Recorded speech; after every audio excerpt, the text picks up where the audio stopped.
Kung totoong mahal natin ang bayan natin, hindi dapat tayo umaasa sa utang.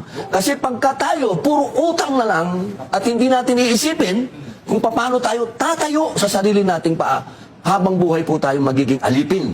Ito pong lahat ng ito, ipinagsama-sama ko po at dinala ko sa Senado. Sinabi ko sa kanila, mga mahal kong kasama, hindi ito maaayos. Dapat ngayon pa lang ay naghahanda na tayo. Hindi po sila nagresponde sa plenaryo, kaya ang ginawa ko po, sinulatan ko ang mga ahensya ng gobyerno. Sinabi ko sa kanila na ito, kailangan natin magkaroon ng plano sa pagkain. Number 1, pagkain. Number 2, langis, kung saan tayo kukuha. Pangatlo, sabi ko sa kanila, kailangan makahanap tayo ng lugar. Katulad po, isipin nyo, ganun kagaling ang ating dating Pangulo. Nakita na niya na kailangan tayo magkaroon ng sariling supply ng langis. At nasaan ba yun? Nandoon sa West Philippine Sea, sa South China Sea. 2022 pa lang po, binuhay ko. Yan po ang unang-unang privilege speech ko. Sinabi ko na kailangan buhayin natin yung hakbang ng ating dating Pangulong Rodrigo Roa Duterte magkaroon ng joint exploration ng langis. Bakit? Kasi kailangan po natin magkaroon ng sarili natin. Hindi po tayo pwedeng habang buhay nag-i-import ng langis doon sa gitnang silangan. Meron tayo. At higit sa lahat kako, sumunod na aking privilege speech ay yung ating, kung natatandaan niyo po yan, at alam ko na pati ang ating mahal na Pastor Apollo Kibuloy, tulungan niya ako dyan, yung ating Sabak Lane.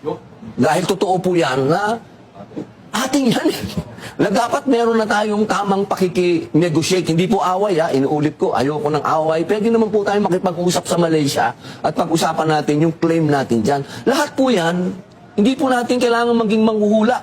Maging tama lang ang ating analyzation. Kung totoong mahal natin ang bayan natin, hindi dapat tayo umaasa sa utang. Kasi pagka tayo, puro utang na lang at hindi natin iisipin kung paano tayo tatayo sa sarili nating paa, habang buhay po tayo magiging alipin. Kaya po ngayon, alipin tayo. Hindi po tayo literal na hinahagupit ng mga pamalo, pero hinahagupit tayo ng presyo. Pagtaas ng ganito, nawawala ang gasolina after 30 days. Lahat po yan nakalulungkot. Kaya po sana, ang sinasabi ko sa mga kasama ko, lagi, paulit-ulit, huwag tayong maging bulag sa usapin ng pagiging patriotic.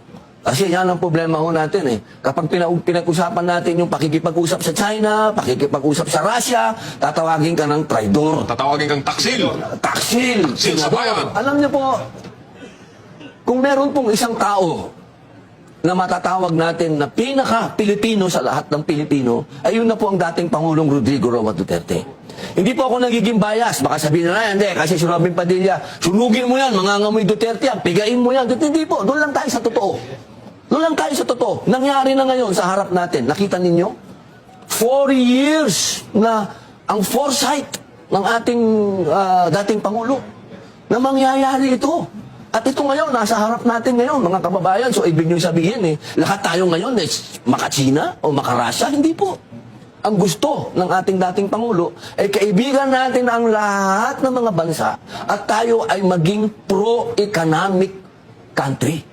Hindi tayo pro-military country. Hindi ko po sinasabi at minamaliit ang ating sandatahang lakas. Hindi po, tama, magpalakas tayo. Dapat lang. Pero hindi dapat yan ang binabandera natin. Totoo lang, ako gulong-gulo doon sa pinamamalita natin na napapalakas tayo. Hindi.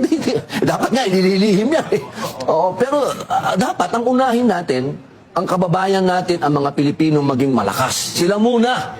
Paano sila magiging malakas? Iahon natin sila sa kahirapan. Kapag yan kumain na ng tama sa 3 beses sa isang araw, may magandang trabaho, may magandang sweldo, may tahanan na pwede niyang tawagin na kanyang kaharian. Yan ang magiging pinakamatibay na Pilipino. Yan ang pinakamatibay na ating sandata. Yung healthy na Pilipino. Kaya, sa totoo lang po, lahat ng ito, sinabi na sa atin ng dating Pangulo Hindi na ito bago. Parang rewind lang. Rewind lang natin. Lahat ng sinabi niya, nangyari.